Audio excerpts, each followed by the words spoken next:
Почему он молчит? Почему не признается в чувствах? Давайте посмотрим. Давно не смотрели мы такое. Обычное, но очень нужное. Все мои контакты в шапке профиля. Кому надо лично, пожалуйста, заходите в описание через ссылку или через директ. Пишите Viber, WhatsApp, Telegram. Почему он молчит? Знаете, у многих будет, что он или в депрессии, или человек лежит и болеет. А любовь-то у него есть, чувство у него есть. Почему он молчит?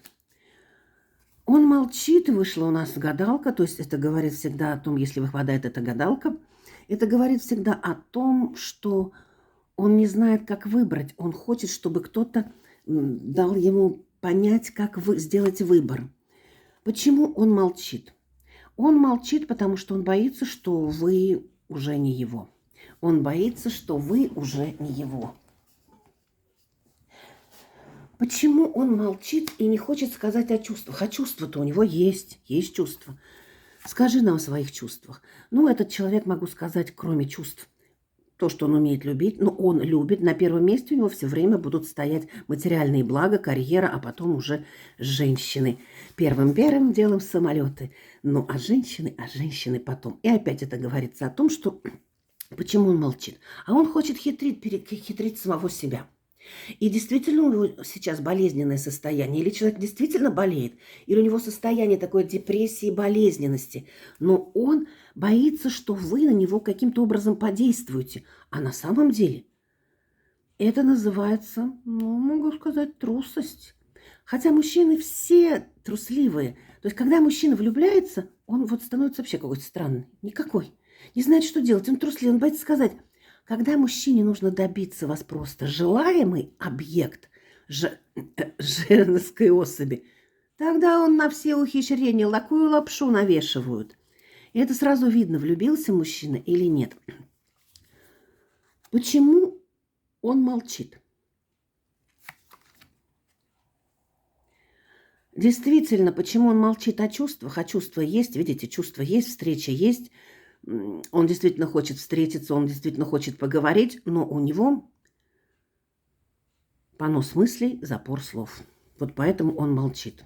Почему у него такое, что никак не может? Ну, я вам еще раз говорю. Ему хочется сказать о чувствах. И, может быть, ему хотелось бы, чтобы вы были бы рядом и вместе.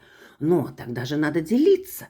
Делиться своими монетами или у вас чего-то приделиться. Потому что у человека на первом месте все-таки изобилие, фортуна. Хотя у мужчины, у семейного на самом деле на первом месте должна быть карьера и все прочее. Не просто так в исламе за женщину, чтобы жениться, нужно калым отдать. Потому что когда мужчина может отдать калым, значит, он сможет содержать семью и детей. Почему он молчит? Знаете, он несколько раз уже писал СМС. Думает, что вот вслух не могу сказать. СМС напишу. Так проще. Или письмо напишу. Напишет, а потом опять все сотрет. Но сейчас у него действительно не очень хорошо внутренне, духовно. Вот как-то, знаете, у человека какая-то нервозность. Может быть, действительно болеет или где-то вот лежит, и ему холодно. Я вижу, прям чувствую холод. Вивьена ясновидящая, я считываю. Мне не карта нужна, карта это для вас. Почему он молчит, не признается в чувствах? А чувства есть. Он верит, что и у вас есть чувства. А вышла девятка, видите, девятка. Девятка это всегда говорит о том, что от мужчины есть чувства. Он же у нас... Мужчину нужно всегда считать, что он или червовый, или крестовый. Но чаще всего благородный крестовый король, а женщина это червовая дама. Ну, можно так считать, когда мы смотрим. Когда мы смотрим уже по возрастам, это другое дело. Почему он молчит и не говорит о чувствах? Да, потому что он боится за свою независимость. Он очень боится, не дай бог, его окольцуют. Если вы уже окольцованы, то он тоже тут замкнулся. Оказывается, что надо очень много отдать, когда отношения семейные. Когда не просто так прыг-скок через порог, а когда отношения семейные. И он молчит, потому что у него в одном месте очень все трясется, очень трясется. Потому что он хотел бы, но ему страшно. И хочется, и колется, но мама не велит. Почему еще он молчит? Я еще могу вам сказать, что, во-первых, он действительно вас желает. Он в мыслях перемысливает разные всякие вещи. В мыслях перемысливает, представляет, размечтался, ну, прям Обломов. И как он с вами там и танцует, и делает всякие интересные дела на батуте или без батута. Но тут у мужчины какое-то, понимаете, молчит, не говорит о чувствах. У него туда-сюда, туда-сюда, сюда-туда, туда-сюда. Но знаете, он в чем-то обвиняет вас. Вот прям идет такое, что он обвиняет вас. Он, может быть, кто-то говорит, он, может быть, не говорит, но в мыслях у него есть. Он обвиняет вас, что вы слишком напористы, что вы куда-то хотите быстрее паровозного дыма, что вы себя как-то ведете не так, как он себе представляет. Вы же тоже себе представляете принца, короля датского, тоже по-своему. И он тоже свою принцессу тоже представляет по-своему. Ему нужна такая принцесса, которая молча ожидает у окна и ждет его одна. И вечерами, и днями, и утром.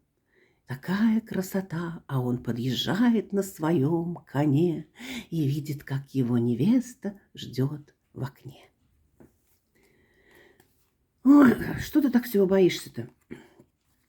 А боится он потому что, знаете, у него уже был опыт, и опыт получился как-то не очень хороший, и его оставили в дураках и одного.